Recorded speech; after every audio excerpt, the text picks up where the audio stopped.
প্রধান উপদেষ্টা ছিল নাকি বিসিবি প্রেসিডেন্ট? মানে আপনি হাসতে হাসতে কথা বলতে বলতে আসছেন। না না, প্রেসিডেন্ট আমাদের বুলুল ভাই কংগ্রাচুলেশন জানিয়েছেন টিমকে। একটা ক্রেডিট দিতে চাই তানজিম সাকিবকে।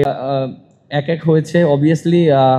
থার্ড ম্যাচটা আমরা আরও পরিকল্পনা করতে পারবো, আমাদের সময় আছে, আমরা কোন জায়গাটায় আমাদের ল্যাকিংসগুলো আছে। আমার কাছে মনে হয় যে টার্নিং পয়েন্ট বলতে প্রত্যেকটা মোমেন্টামই আমাদের জন্য টার্নিং পয়েন্ট ছিল। আপনি দেখেন যে আমাদের অ্যাট দ্য সেম টাইম উইকেটগুলোও দরকার ছিল।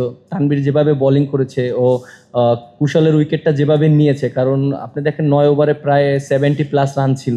সো এরপরও কিন্তু সবাই মনে করেন বিশ্বাস করেছে যে না, আমরা ম্যাচটা জিততে পারি।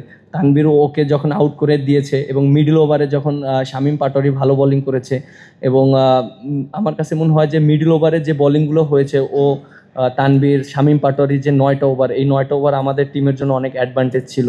এবং আমি মনে করি যে শামীম পাটোয়ারি অনেক দিন পর টিমে এসেছে এবং ও যেভাবে ব্যাটিং করেছে এবং যেভাবে বোলিং করেছে, এটা আমার কাছে মনে হয় আনবিলিভেবল। এবং তানজিম সাকিবের আমি ব্যাটিংটাও বলতে চাই। আর উপর থেকে ইমন যেভাবে ব্যাটিং করেছে, সত্যি কথা বলতে এই জিনিসগুলো যদি আমরা আরও বেটার করতে পারি তাহলে আরও বেটার হবে। সো আমার কাছে মনে হয় 3টা পয়েন্ট খুবই টার্নিং পয়েন্ট ছিল আমাদের জন্য। যুক্তরাষ্ট্রের 1 নম্বর জিম চেইন গোল্ড জিম এখন আবারও বাংলাদেশে। বসুন্ধরা আবাসিক এলাকা ও বসুন্ধরা সিটি শপিং মলে টিমের ভিতরে ওই বুস্ট আপটা ছিল, সেজন্য কিন্তু আজকেও কিন্তু দেখেন আমরা অনেক রকম ব্যাটিং ক্লাবস করেছি, তারপরে কিন্তু আমরা ঘুরে দাঁড়িয়েছি। বিশেষ করে আমি অবশ্যই একটা ক্রেডিট দিতে চাই তানজিম সাকিবকে। ও যেভাবে ব্যাটিং করেছে লাস্টের দিকে, কারণ ওর রানটা খুবই ইম্পর্টেন্ট ছিল এবং ও যেভাবে হাসারাঙ্গাকে অ্যাটাক করেছে, আমার কাছে মনে হয় ওর 33 রানটা টিমের জন্য জয়ের অনেক ইম্পর্টেন্ট ছিল। কারণ এই উইকেটে লাস্ট উইকেটে 220 রান যদি হতো আর 250 রান, দুই রকম সিনারিও। সো অবভিয়াসলি ওকে ক্রেডিট দিতে চাই। এবং ওভারঅল আমাদের টিমের ভিতরে সবার কনফিডেন্ট ছিল এবং সবাই সবাইকে বুস্ট আপ করেছে, এই জিনিসটা খুব ভালো লেগেছে। এবং সবার ভিতরে ওই আত্মবিশ্বাসটা ছিল যে আমরা ঘুরে দাঁড়াতে পারি, এর জন্যই আমরা পেরেছি।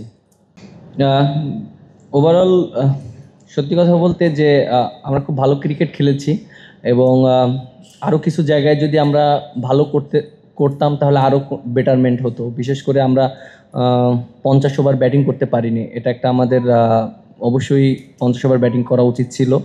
এবং সত্যি কথা বলতে যে আমাদের স্টার্টিংটা ভালো হয়ে,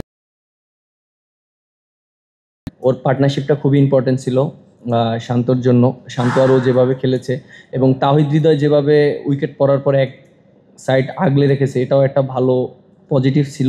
বাট আমাদের পার্টনারশিপটা বড় করতে পারিনি, এটা একটা আমরা কনসার্ন। এবং আমাদের মিডল ওভারে উইকেট পড়ে গেছে, এখানেও আমরা যদি একটু ভালো করতাম তাহলে হয়তো সিনারিওটা অন্যরকম হতো। মিরাজ, ম্যাচের বাইরের একটা প্রশ্ন, আপনি এখানে আসার পথে দেখলাম নাফিস ভাই আপনাকে একটা ফোন কল দিয়ে রাখছে, আপনি কথা বলতেছেন, এটা কি প্রধান উপদেষ্টা ছিল নাকি বিসিবি প্রেসিডেন্ট? মানে আপনি হাসতে হাসতে কথা বলতে বলতে আসছেন। না না, প্রেসিডেন্ট আমাদের বুলুল ভাই কংগ্রাচুলেশন জানিয়েছেন টিমকে।